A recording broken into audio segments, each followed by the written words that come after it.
దేవుని నామమునకు స్తోత్రము కలుగునుగాక. ఆమేన్. ఈ సమయము కొరకు ఏర్పరచబడిన వేదవాక్య భాగమును జ్ఞాపకం చేసుకుందాం.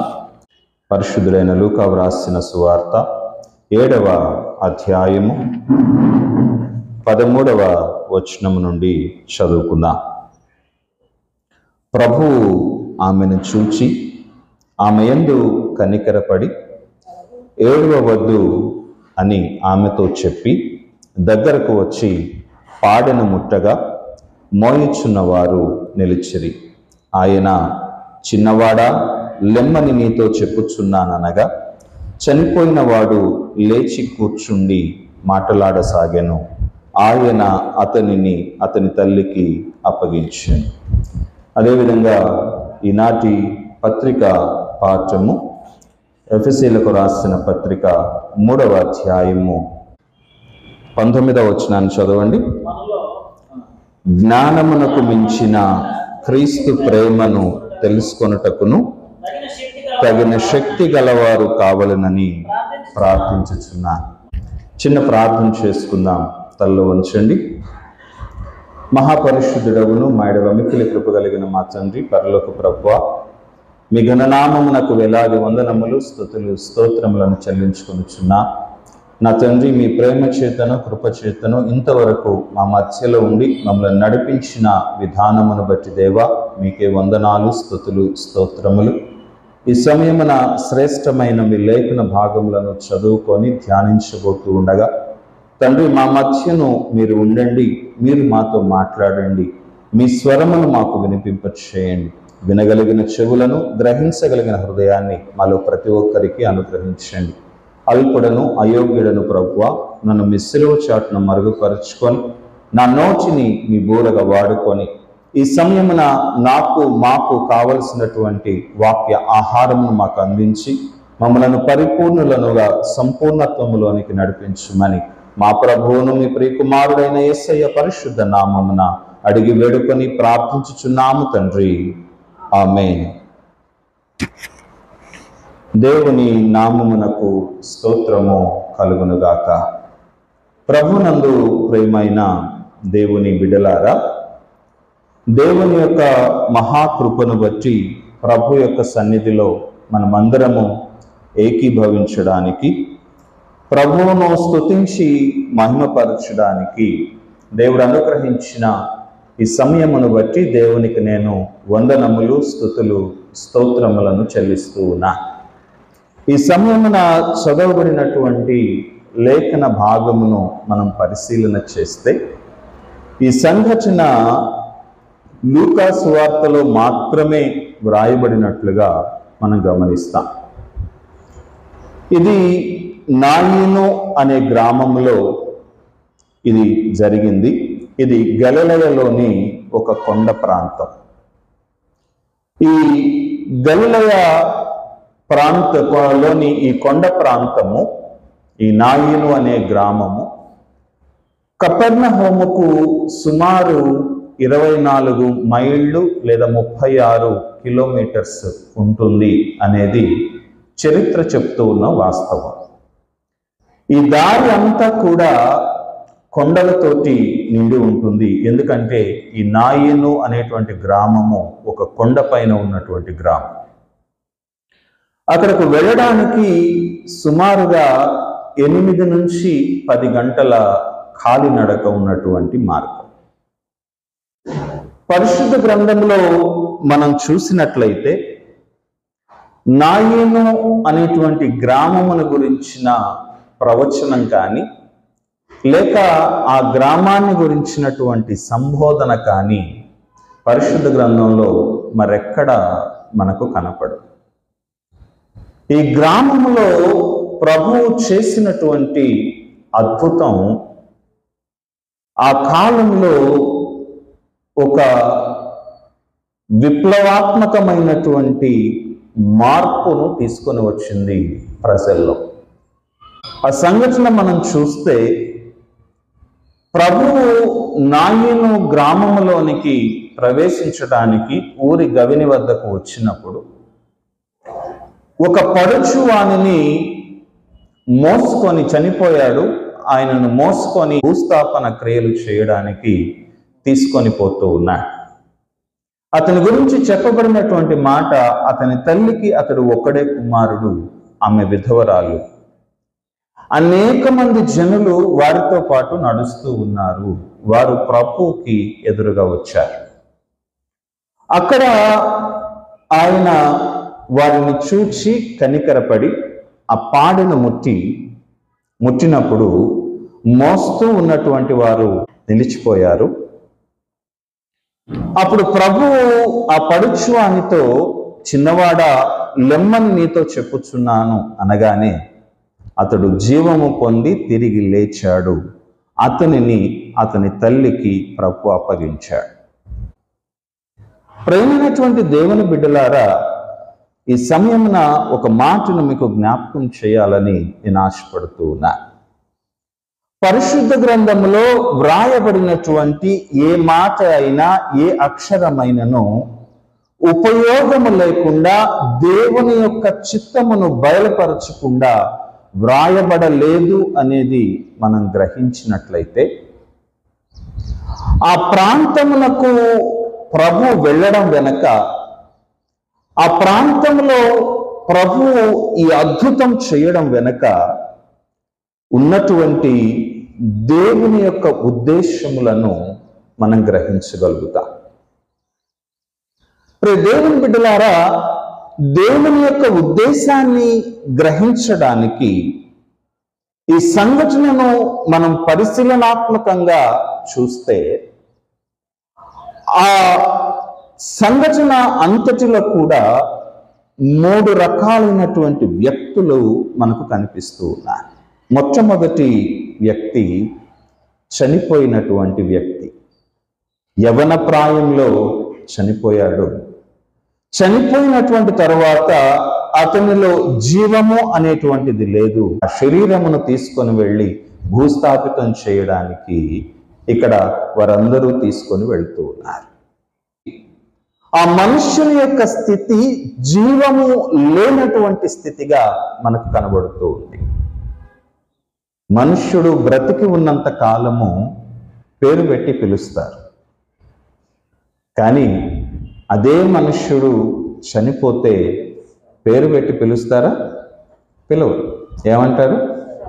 శవం. అతడు రోడ్డు పక్కన భిక్షగాడైనప్పటికీ, లేదా ప్రపంచానికి అధినేత అయినప్పటికీ కూడా బ్రతికి ఉన్నంత వరకే అతనికి విలువ. ఒక్కసారి జీవము అతనిలో నుంచి వెళ్ళిపోయిన తరువాత అతడు ఒక శరీరం మాత్రమే, జీవము లేని శరీరము. ప్రేమైనటువంటి దేవుని బిడ్డలారా, ఈ సంఘటనలో ప్రాధాన్యత కలిగినటువంటి వ్యక్తి ఎవరు అంటే ఈ జీవము లేనటువంటి శరీరమే. పరిశుద్ధ గ్రంథం మనకు జ్ఞాపకం చేస్తూ ఉంది. చూడండి, రోమీలకు రాసిన పత్రిక 6వ అధ్యాయము 23వ వచనమును మనం జ్ఞాపకం చేసుకుంటే, పౌలు భక్తుడు ఈ మాటను మనకు సాక్ష్యమిస్తూ, ఏలయనగా పాపము వలన వచ్చు జీతము మరణము, అయితే దేవుని కృపావరము మన ప్రభువైన క్రీస్తు యేసునందు నిత్య జీవము. ఇక్కడ పౌలు భక్తుడు సంఘానికి సాక్ష్యం ఇస్తూ ఉన్నాడు, పాపము వలన వచ్చు జీతము మరణం. అంటే మనలో నుంచి జీవము బయటకి ఎందుకు వెళ్ళిపోతుంది? ప్రకటన గ్రంథంలో మనం చూసినట్లయితే సంఘాలకు వ్రాస్తూ యోహాను భక్తుని ద్వారా ప్రభు సెలవిస్తాడు, జీవించుచున్నావన్న పేరు మాత్రం ఉన్నది గాని నీవు మృతుడవే. దేవుని బిడ్డలారా, కారణం ఏమిటి అంటే మనలోనికి పాపము ఎప్పుడైతే ప్రవేశిస్తుందో, వాక్యము బోధిస్తూ ఉంది, దాని వలన వచ్చే జీతము మరణము. పాపం ఎందుకు వస్తుందండి? చూడండి, యాకోబు పత్రిక 1వ అధ్యాయము 15వ వచనాన్ని మనం చూస్తే, దురాశ గర్భము ధరించి పాపమును కనగా పాపము పరిపక్వమై మరణమును కను. మన జీవితంలోనికి పాపము అనేది ఎందుకు ప్రవేశిస్తుంది అంటే వాక్యము మనకు జ్ఞాపకం చేస్తూ ఉంది. నీ జీవితంలోనికి దురాశ అనేటువంటిది ప్రవేశిస్తే ఆ దురాశ నిన్ను అంతకంతకు దిగజార్చి నీ జీవితంలోనికి పాపము ప్రవేశించే విధముగా, పాపము చేసేటువంటి విధముగా ఆ దురాశ నిన్ను ప్రోద్బలం చేస్తుంది అని పరిశుద్ధ గ్రంథం మనకు జ్ఞాపకం చేస్తూ ఉంది. అదేవిధంగా యోహాను భక్తుడు మనకు జ్ఞాపకం చేస్తాడు. మొదటి యోహాను పత్రిక 3వ అధ్యాయము 4వ వచనాన్ని మనం చూస్తే అక్కడ యోహాను భక్తుడు జ్ఞాపకం చేస్తాడు, ఆజ్ఞాతి క్రమమే పాపము, పాపము చేయి ప్రతివాడు ఆజ్ఞను అతిక్రమించును, ఆజ్ఞాతి క్రమమే పాపం. అంటే దేవుని యొక్క ఆజ్ఞను దాటి నీవు ప్రయాణం చేసినా లేదా ప్రయత్నం చేసినా, లేదా నీలో ఉన్నటువంటి క్రీస్తు ప్రేమను మించినటువంటి దురాశ, క్రీస్తును విడిచిపెట్టేటువంటి దురాశ నీలో ప్రవేశించిన, నీలోనికి పాపం ప్రవేశిస్తుంది. ఆ పాపము నిన్ను మరణంలోనికి తీసుకొని వెళుతుంది. ఈనాడు అనేక మంది బిడ్డలు ఈ స్థితిలోనే మనకు కనిపిస్తారు. దేవుని బిడ్డలారా, ఈ సంఘటనలో మనకు కనిపించేటువంటి రెండవ వ్యక్తి లేదా ఆ చనిపోయినటువంటి వ్యక్తి యొక్క తల్లి, ఆమెను గురించి చెప్పబడిన మాట, అతని తల్లికి అతనొక్కడే కుమారుడు, ఆమె విధవరాలు. దేవుని బిడ్డలారా గమనించండి, యూదా సమాజంలో, ఇశ్రాయేలు దేశంలో విధవరాండ్ర యొక్క జీవితాన్ని మనం పరిశీలన చేస్తే వారికి ఎటువంటి ఆస్తి హక్కు ఉండదు. వారి బంధువులైనటువంటి వారి మీదనో లేక వారసులైనటువంటి వారి మీదనో వారు ఆధారపడి బ్రతకాలి. అటువంటి వారు ఎవరూ లేకపోతే ఆ గ్రామంలో ఉన్నటువంటి వారి యొక్క దయాధర్మాల మీద బ్రతకాలి. మనం గమనించినట్లయితే రూతు గ్రంథంలో నయోమి, రూతమ్మ ఇద్దరు కూడా తిరిగి ఇశ్రాయేలు దేశానికి వచ్చారు మోయాబు దేశం నుంచి. వారు వచ్చినప్పుడు వారికి ఇవ్వబడింది ఏంటి? కేవలం శిథిలమైపోయినటువంటి ఒక ఇల్లు. వారి ఆస్తి వారికి ఇవ్వబడలేదు. వారు బ్రతకడానికి రూతమ్మ పని చేయడానికి వెళతాను అంటే నయోమి చెప్పినటువంటి మాట, నీవు పొలంలోనికి వెళ్ళి పరిగె ఏరుకొని రా. ఆమె వెళ్ళింది. ఆ పొలము బోయాజు అనేటువంటి వ్యక్తి యొక్క పొలంలోనికి వెళ్ళింది. అక్కడ వెళ్ళి ఆమె పంటను ఏరుతూ ఉండగా, పంటను సమకూరుస్తూ ఉండగా మధ్యలో వదిలిపెట్టేసినటువంటి పడిపోయినటువంటి ఆ వెన్నులను, ఎవలు లేదా గోధుమ వెన్నులను ఏరుకొని సంపాదించుకుంది. దేవుని బిడ్డలారా, అక్కడ ఉన్నటువంటి యవనస్తులను చూడలేదు, లేకపోతే ఇంకొక వైపు చూడలేదు. కేవలం తన పని మీద ధ్యానం చేస్తూ ఉంటే బోయాజు అన్నాడు, ఎవరు ఈ అమ్మాయి? అక్కడ ఉన్నటువంటి వారు చెప్పారు, నీ బంధువురాలైన నయోమి యొక్క కోడలు తన భర్తను కోల్పోయి విధవరాలుగా వచ్చింది. దేవుని బిడ్డలారా గమనించండి, వారికి ఆస్తి ఇవ్వబడలేదు. ఆస్తి విడిపించబడటానికి నయోమి రూతమ్మను అక్కడ పంపించినప్పుడు వెళ్ళి ఆయన పాదాల దగ్గర కూర్చుందట. బోయాజు ఆమెను చూచి, అమ్మా, ఇంతకు ముందు నీ ప్రవర్తన ఎలా ఉందో నాకు తెలియదు, కానీ ఇదిగో ఇక్కడ ఉన్నటువంటి వారు ఎవరి వైపు చూడలేదు, ఇప్పుడు కూడా నా దగ్గరకు వచ్చి నా పాదాల దగ్గర కూర్చున్నావు. ఇంతకు మునుపు నీ ప్రవర్తన కంటే ఇప్పటి ప్రవర్తన మరి యోగ్యమైనది. నాకంటే నీకు సమీపస్తుడైన బంధువుడు ఒకడు ఉన్నాడు, ఆయనతో మాట్లాడి నీ ఆస్తిని విడిపిస్తాను. బోయాజు చేసినటువంటి వాగ్దానం చూడండి. దీన్ని బట్టి మనకు అర్థమవుతుంది, విధవరాండ్రకు ఆస్తి హక్కు లేదు, వారికి సంపాదన లేదు. ఇక్కడ ఈ విధవరాలను మనం గమనించినట్లయితే ఆమెకున్నటువంటి ఒకే ఒక ఆధారం, ఆమె కుమారుడు, సంపాదించి పెట్టేటువంటి వాడు, పోషించేటువంటి వాడు. అతడు చనిపోయాడు. ఇప్పుడు ఏం పరిస్థితి ఏంటి? ఏ ఆధారము లేనటువంటి పరిస్థితి, ఆదరణ లేనటువంటి పరిస్థితి. ప్రేమైనటువంటి దేవుని బిడ్డ, దేవుని యొక్క వాక్యము మనకు జ్ఞాపకం చేస్తూ ఉంది. ప్రభు యొక్క సన్నిధిలో ప్రభు యొక్క కృప కొరకు కనిపెట్టుకోవడానికి వేలాది మంది ఈ రోజుకి ఎదురు చూస్తూ ఉన్నారు, ఆదరణ లేక. మనకైతే ప్రభు యొక్క ఆదరణ ఉంది, మనకైతే దేవుని యొక్క కృప ఉంది. ప్రభు యొక్క ఆదరణలో ఆయన బలిష్టమైనటువంటి హస్తాల నీడలో నీవు నేను కాపుదల పొందుకుంటూ ఉన్నాం. ఏ ఇబ్బంది వచ్చినా, ఏ కష్టం వచ్చినా ఎవరైపు చూస్తున్నాం మనం? ప్రభువా నాకు సహాయం చేయవా? ఈ లోకం వైపు చూడటం లేదు, కానీ ప్రభు వైపు ప్రతి క్రైస్తవుడు చూస్తూ ఉన్నాడు. కానీ వాక్యం బోధిస్తూ ఉంది, అలా చూడలేనటువంటి వారు అనేకులు, ఆదరణ లేనటువంటి వారు ఉన్నారు. చూడండి, కీర్తనల గ్రంథం 69వ అధ్యాయం 69వ కీర్తన 20వ వచనాన్ని మనం జ్ఞాపకం చేసుకుంటే అక్కడ పరిశుద్ధ గ్రంథము ఈ మాట మనకు జ్ఞాపకం చేస్తుంది. చూడండి, కీర్తనల గ్రంథము 69వ కీర్తన 20వ వచనమును జ్ఞాపకం చేసుకుందాం. దేవుడు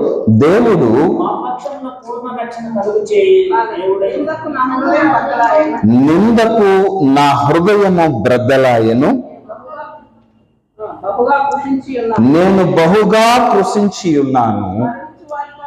కరుణించు వారి కొరకు కనిపెట్టుకొంటిని గాని ఎవరునూ లేకపోయిరి, ఓదార్చు వారి కొరకు కనిపెట్టుకొంటిని గాని ఎవరునూ కానరారైరి.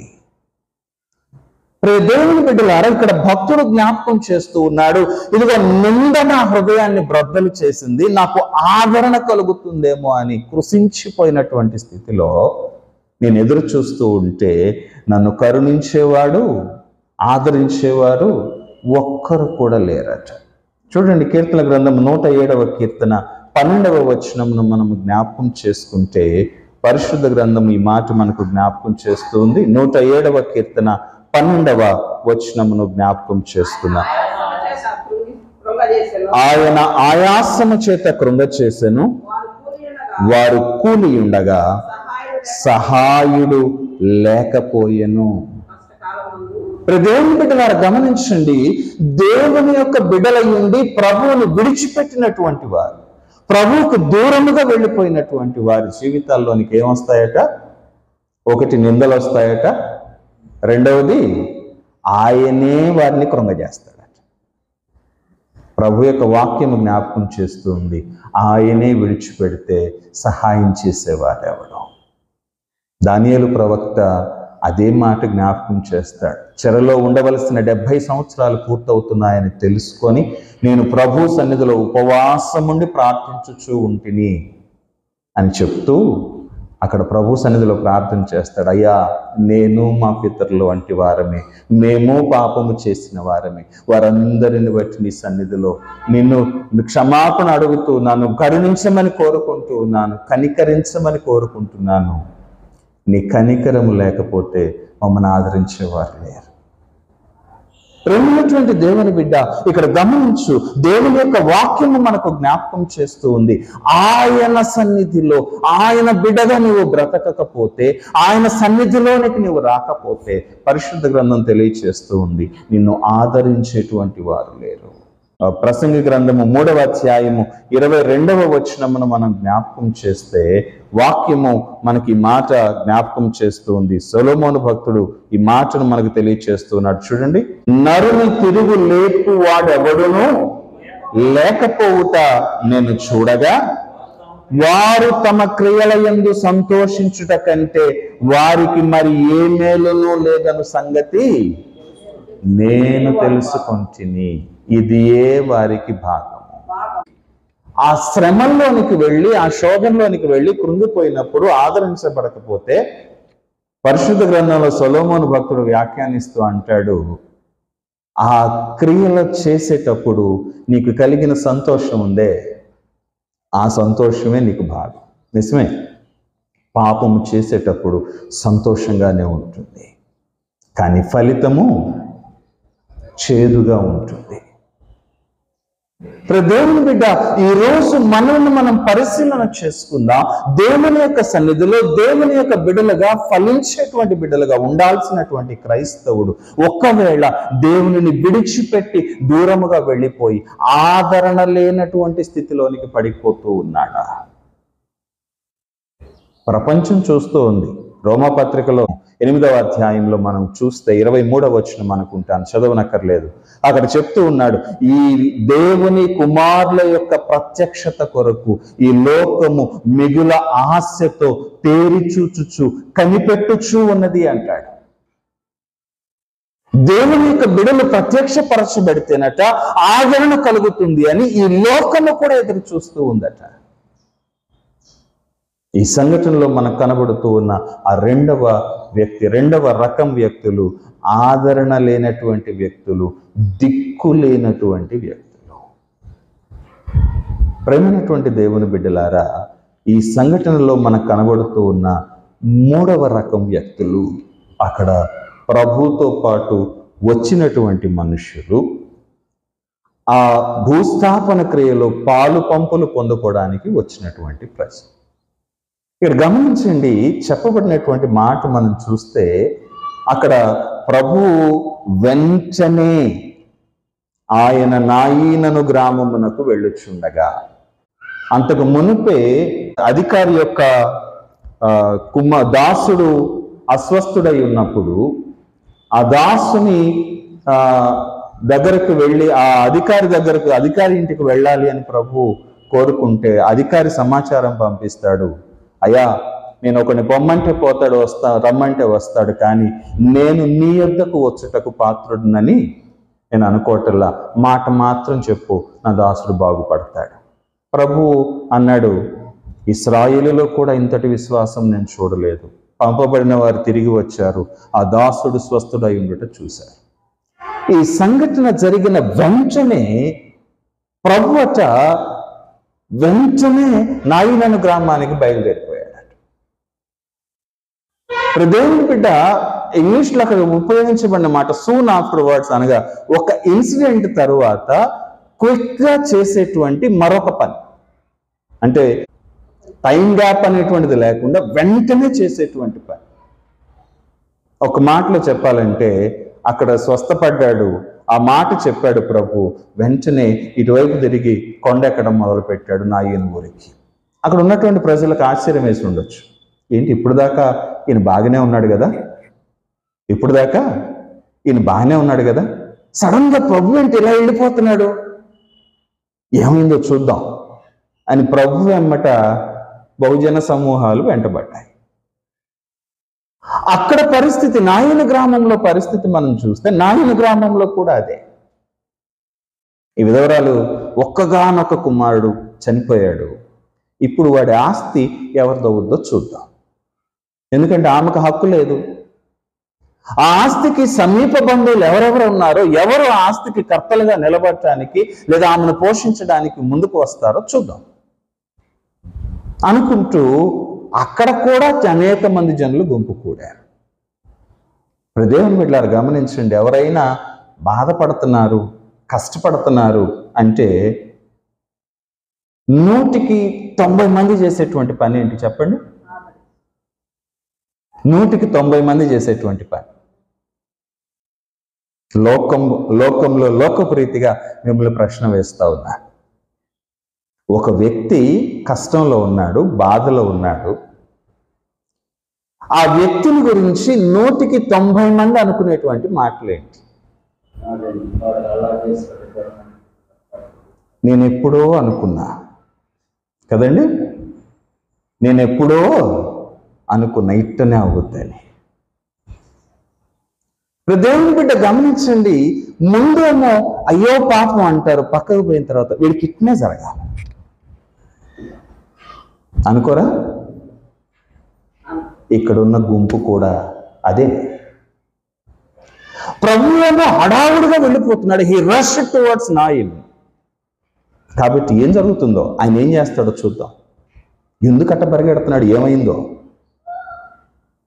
ఇక్కడేమో నాయీను గ్రామంలోనేమో ఆమె స్థితి ఏమైందో చూద్దాం. ఇంతకాలం మన మధ్యలో నా కొడుకున్నాడు, ఏది జరిగినా నా కొడుకు చూసుకుంటాడు అన్నదిగా ఇప్పుడు ఏం చేస్తుందో చూద్దాం. దేవుని బిడ్డలారా గమనించండి, అక్కడ వచ్చినటువంటి ప్రజలందరూ అంతే ఉన్నారు.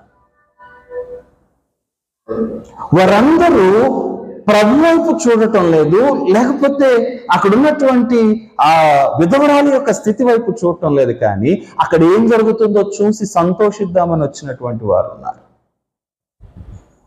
నిజంగా ఆదరించాలని వచ్చిన వారు ఉండవచ్చు, నేను కాదన్నా.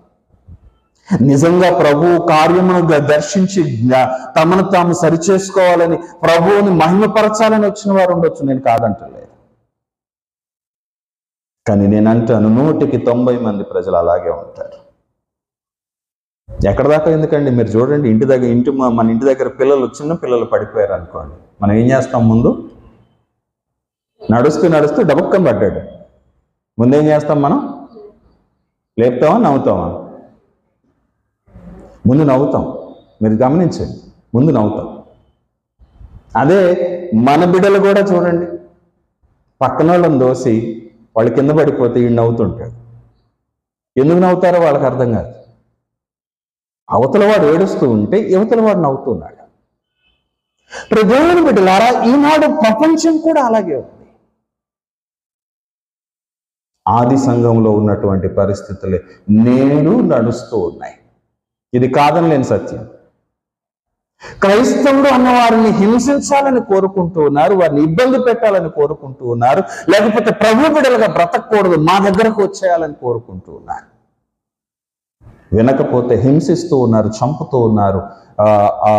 అస్సాం ప్రాంతంలో మనం చూసినట్లయితే కొన్ని ఘోరమైనటువంటి, నోటితో చెప్పుకోకూడనటువంటి పరిస్థితుల్లోనికి ఆడబిడ్డలు నెట్టేస్తున్నారు. ఆది సంఘం ఏం చేసిందో తెలుసా?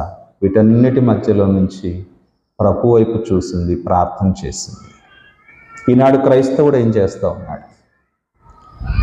ఆ క్రైస్తవుడు ఆ విధంగా ఇబ్బంది పడుతూ ఉంటే చూసి సంతోషపడేటువంటి వారు, వీరికి ఇలాగే కావాలనుకునేటువంటి వారు చాలా మంది ఉన్నారు. ఎవరో తెలుసా? క్రైస్తవులే సుమా.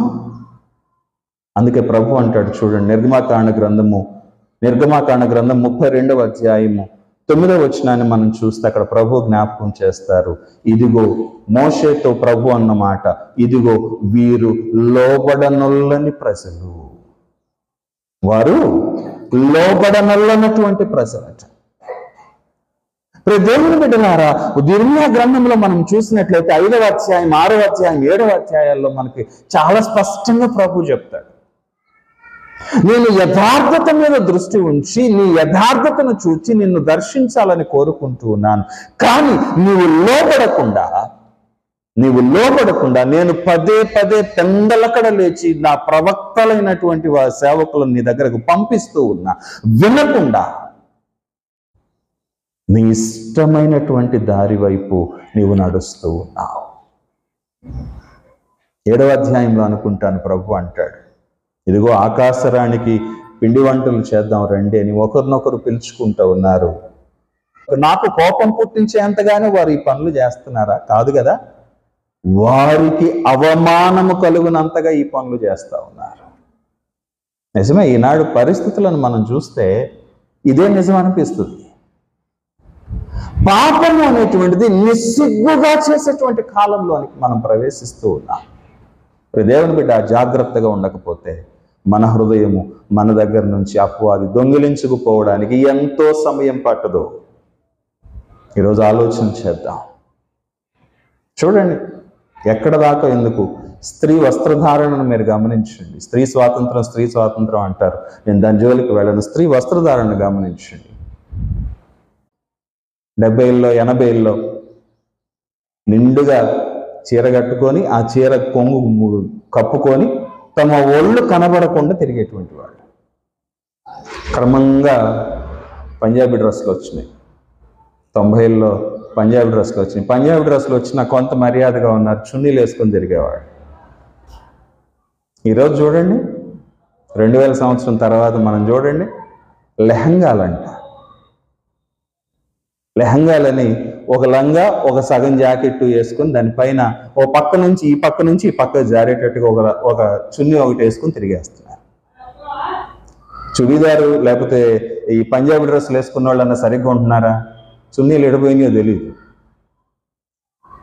దేవుని బిడ్డ, కాలం ఎలా మారుతూ ఉందో జ్ఞాపకం చేస్తున్నాను. నేను ఎవరిని కించపరచడం లేదు సుమా. కాలము మారుతూ ఉంది. పాపము కూడా నిస్సిగ్గుగా చేసేటువంటి పరిస్థితుల్లోనికి మానవుడు దిగజారిపోతూ ఉన్నాడు. ఆ దిగజారిపోయినటువంటి స్థితుల్లో క్రైస్తవుడిని చూచి గేలి చేసేవాడు క్రైస్తవ్యంలో కూడా తయారయ్యారు. దేవుని బిడ్డలారా, ఇక్కడ ఉన్నటువంటి 3 గుంపులు ఇవి. వీళ్ళ ఎవరు ప్రభు వైపు చూడలా, వీళ్ళ ఎవరు ప్రభు కోసం ఎదురు చూడలా, వీళ్ళ ఎవరు ప్రభు కోసం ఎదురు చూడలా. వీళ్ళలో ఎవరికి ప్రభు పట్ల నమ్మకం లేదు. తమ పనులు తాము చేసుకుంటూ తమ జీవితం ఎలా ఉండాలో వాళ్ళు నిర్ణయించుకొని ఆ మార్గంలో వెళ్తూ ఉన్నారు. కానీ అటువంటి వారి కోసం ప్రభు వచ్చాడు.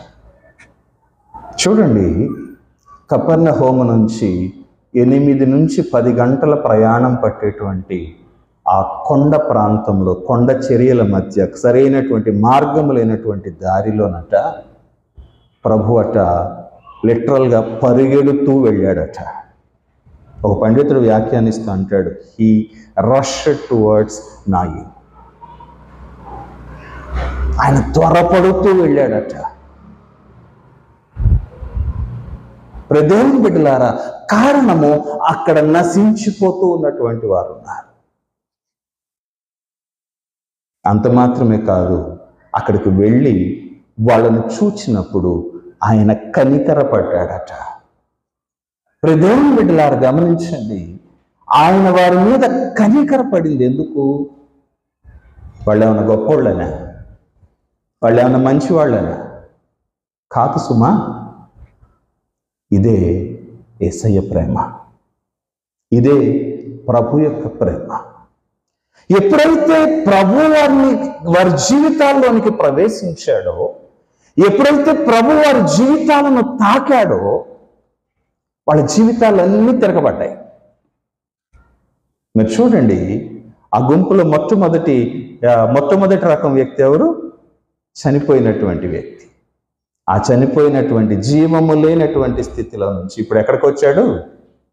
జీవమైనటువంటి స్థితి, జీవము కలిగినటువంటి స్థితిలోనికి వచ్చాడు. ప్రభువుకి అతడు ఏమి మొరపెట్టుకోలేదు, లేదా అతను మంచివాడు కాదు, అతని తరపున వేరెవ్వరూ మొరపెట్టలేదు. కానీ ప్రభువే దగ్గరకు వచ్చాడు. చిన్నవాడా, లెమ్మని నీతో చెప్తున్నా.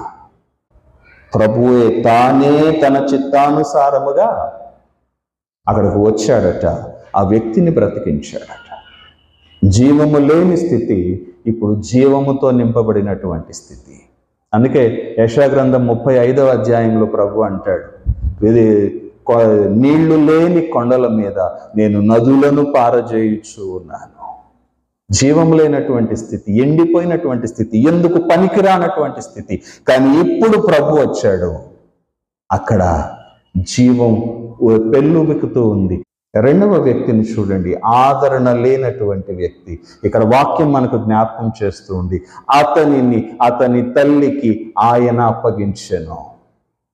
ఆ తల్లి అనుకుంటూ ఉండవచ్చు, ఇంకా నాకు దిక్కే ఉంది, అడుక్కుంటూ బ్రతకటమేగా, ఇంతకాలం సమాజంలో గౌరవంగా బ్రతికా, ఇక నుంచి నన్ను గౌరవించే వాళ్ళు లేరు, నన్ను నిందించే వాళ్ళే, నా మొహం చూస్తే ఊసేవాళ్లే, నన్ను అసహించుకునేటువంటి వాళ్లే ఇంకుంది. ఆ తల్లి దిక్కులేని దానిలాగా దుఃఖపడుతూ ఉండవచ్చు. కానీ ఇప్పుడు ఆమెకు ఒక ఆదరణ దొరికింది. ఏ కొడుకైతే లేడు అనుకుందో, ఏ కొడుకైతే ఏ ఆధారం అయితే లేదు అనుకుందో, అదే ఆధారాన్ని తిరిగి ప్రభు మరలా ఆమె చేతుల్లో పెట్టాడు. దేవుని బిడ్డలారా, మూడవ గుంపు నమ్మకం లేనటువంటి గుంపు. కానీ ప్రభు తాకగానే వారి జీవితం ఏమైందండి? దేవుని బిడ్డలారా గమనించండి, లూకాసు వార్త 7వ అధ్యాయంలో మనం చూసినట్లయితే 16వ వచనంలో ప్రభు యొక్క వాక్యం ఈ మాట తెలియజేస్తూ ఉంది.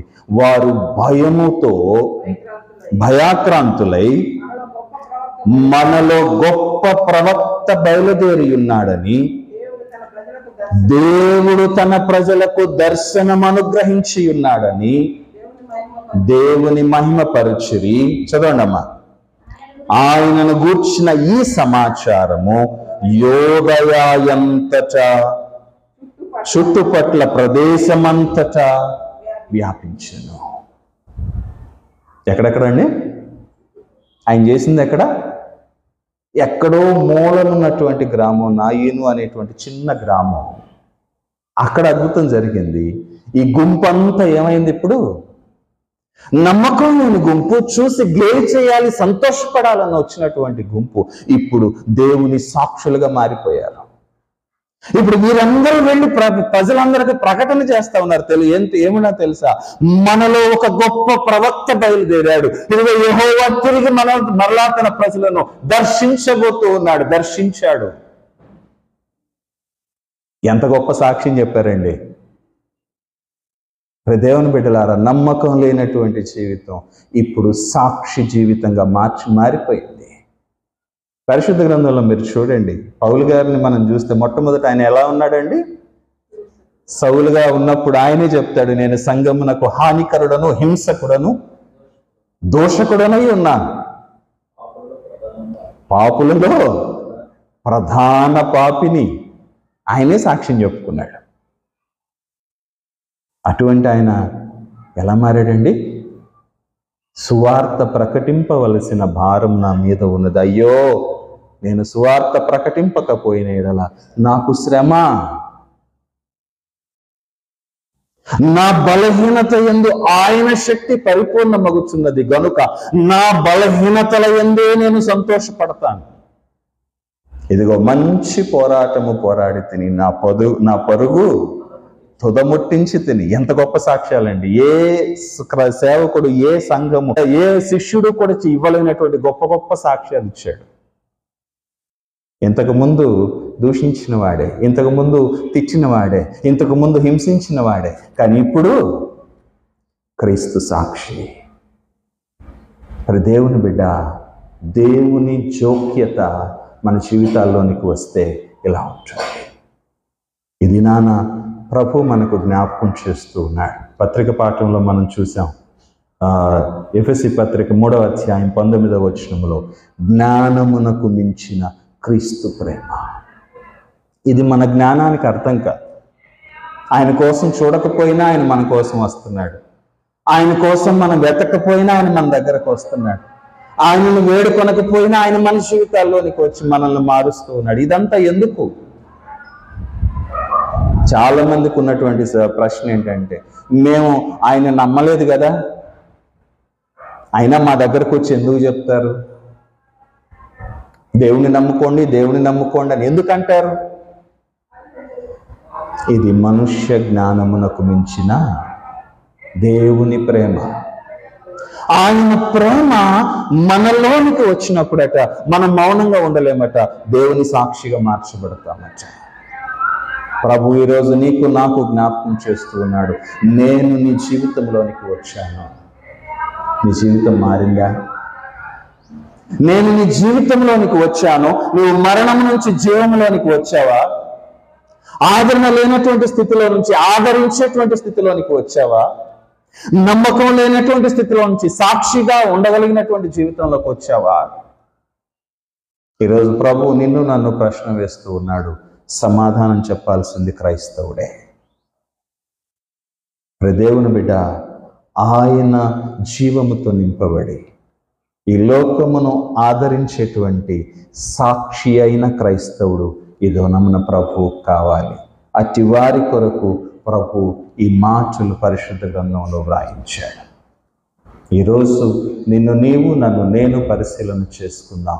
ప్రభు బిడ్డలుగా ఫలించి అనేకులకు సాక్షులుగా నిలబడదాం. అట్టి కృప పరిశుద్ధాత్మ దేవుడు మనల్ని దర్శించి ఆశీర్వదించునుగాక. ఆమేన్.